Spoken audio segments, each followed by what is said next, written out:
Do'stlar, Erling Haaland Real Madridga o'tmaydi. Buni uning otasi va agenti tasdiqladi. Shunday ekan, bunday mish-mishlarga ishonib qolmang. Assalomu alaykum do'stlar. Real Madrid borasidagi bir qancha savollarga hozir birma-bir javob berib o'taman. Undan oldin kanalimga obuna bo'ling. Bu futbolga oid eng yaxshi sahifalardan biri. Unda boshladik.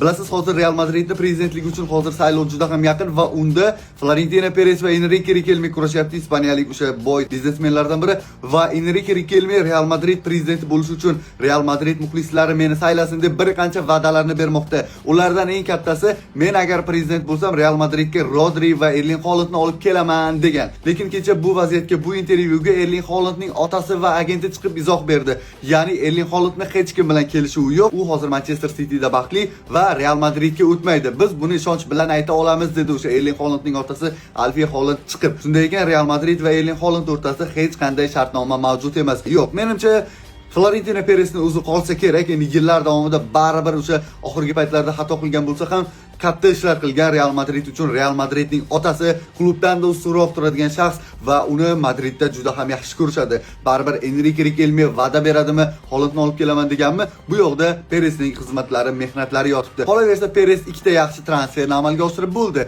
Bular Interdan Dumfriesni olib keldi va Liverpooldan Ibrahima Kanateni olib keldi. Shaxsan menga ikkovi ham yoqdi, ya'ni ikkala transfer ham yoqdi.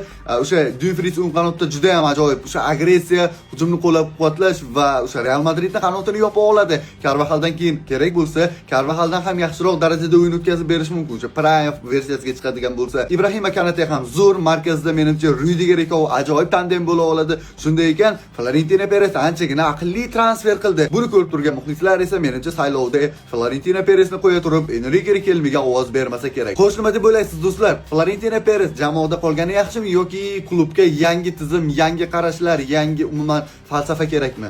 Yangi o'sha prezident bilan fikrlaringizni albatta kommentariyada qoldiring.